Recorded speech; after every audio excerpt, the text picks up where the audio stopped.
नमस्कार। कभी कभी ऐसा लगता है ना कि हमारे दिमाग के अंदर एक शोर है जो कभी बंद ही नहीं होता। आज हम एडियल पेन की किताब the art of a quite mind के जरिए यही समझने की कोशिश करेंगे कि मन की शांति कैसे पाई जाए, खासकर उन चीजों को जाने देकर जो हमारे कंट्रोल में है ही नहीं। जरा सोचिए, ये जो लगातार दिमाग में कुछ ना कुछ चलता रहता है, ये शोर आता कहाँ से है? बाहर से तो सब ठीक ठाक लगता है, लेकिन फिर भी अंदर एक बेचैनी सी क्यों बनी रहती है? ये शोर असल में हमारी उस कोशिश से आता है जहां हम उन चीजों को कंट्रोल करना चाहते हैं जो हमारे बस में हैं ही नहीं। ये बिल्कुल वैसा ही है जैसे आप एक ऐसा रिमोट लिए बैठे हैं जिसकी बैटरी ही खत्म है। आप बटन दबाए जा रहे हैं और कुछ हो नहीं रहा। कितनी बेबसी वाली फीलिंग है ये, है ना? तो चलिए थोड़ा और गहराई से समझते हैं इस शोर और टूटे हुए रिमोट के कनेक्शन को। सच तो ये है कि हम में से ज्यादातर लोगों ने अपनी शांति की चाबी अपने पास रखी ही नहीं है। हमने वो चाबी दे दी है दूसरों की राय को, अपनी पुरानी गलतियों को और आने वाले कल के डर को। और अब हम परेशान हैं कि शांति मिल क्यों नहीं रही। अच्छा, तो सवाल ये है कि हर चीज को कंट्रोल करने की ये जो जिद है, ये आती कहां से है? आइए इस माया जाल को तोड़कर देखते हैं। याद है बचपन में हमें क्या सिखाया जाता था कि अगर मेहनत करोगे तो तुम्हें मनचाहा नतीजा जरूर मिलेगा।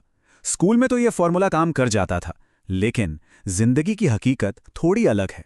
यहां मेहनत करने का मतलब ये नहीं है कि नतीजा हमेशा हमारी मर्जी का ही होगा। और यही सोच हमें परेशान करती है। हमारी ज्यादातर मेंटल एनर्जी जानते हैं कहां बर्बाद होती है? इन तीन चीजों में। हम चाहते हैं कि दूसरे लोग हमारे हिसाब से चलें। हम चाहते हैं कि काश हम अतीत में जाकर कुछ ठीक कर पाते। और हम ये भी तय करना चाहते हैं कि लोग हमारे बारे में अच्छा ही सोचें। ये तीनों ही चीजें नामुमकिन हैं। देखिए, किसी के व्यवहार को कंट्रोल करना छोड़ने का मतलब ये बिल्कुल नहीं है कि हम उन्हें छोड़ रहे हैं। इसका सीधा सा मतलब है कि हम खुद को उस बोझ से आजाद कर रहे हैं जो हमें उठाना ही नहीं चाहिए। तो अगर ये सब हमारे बस में नहीं है, तो फिर हमारी असली ताकत, हमारी रियल पावर है कहाँ? चलिए पता लगाते हैं। हमारी असली ताकत छिपी है द गैप में। ये क्या है? जब भी बाहर कोई घटना होती है और हम उस पर रिएक्ट करते हैं, तो इन दोनों के बीच में एक छोटा सा, बहुत छोटा सा पल होता है। बस यही पल हमारी आजादी का, हमारी असली ताकत का सोर्स है। इस प्रोसेस को समझना बहुत आसान है। सबसे पहले कोई घटना होती है जो हमारे कंट्रोल से बाहर है। इसके बाद आता है द गैप, वो पल जहां हमें रुकना है, सोचना है, और फिर इसी पल में हम चुनते हैं कि हमारा जवाब क्या होगा, हमारा रिएक्शन क्या होगा। असली कंट्रोल यही है, हमारे चुने हुए जवाब में। आइए अब कुछ ऐसे प्रैक्टिकल तरीकों की बात करते हैं जो मन को शांत करने में हमारी मदद कर सकते हैं। एंग्जाइटी या घबराहट असल में है क्या? ये और कुछ नहीं, बस भविष्य के भूतों का डर है। हम उन चीजों के बारे में सोच सोच कर परेशान होते हैं जो अभी तक हुई ही नहीं है। अगर ऐसा हो गया तो क्या होगा? ये सवाल ही तो एंग्जाइटी की जड़ है। तो फिर इसका इलाज क्या है? बस एक मंत्र याद रखिए, एक्शन ओवर आउटकम। यानी नतीजे की चिंता छोड़कर अपने काम पर ध्यान दो। जब भी डर लगे तो बस ये सोचिए कि अगला छोटा कदम क्या हो सकता है। एक्शन जो है ना, वो डर का सबसे बड़ा दुश्मन है। आजकल हम सबको एक रफ्तार की बीमारी हो गई है। हमें लगता है कि मल्टीटास्किंग यानी एक साथ कई काम करना कोई सुपर पावर है। लेकिन सच तो यह है कि हमारा दिमाग एक बार में एक ही काम करने के लिए बना है। जब हम एक वक्त पर एक ही काम करते हैं तो काम में गहराई भी आती है और मन भी शांत रहता है।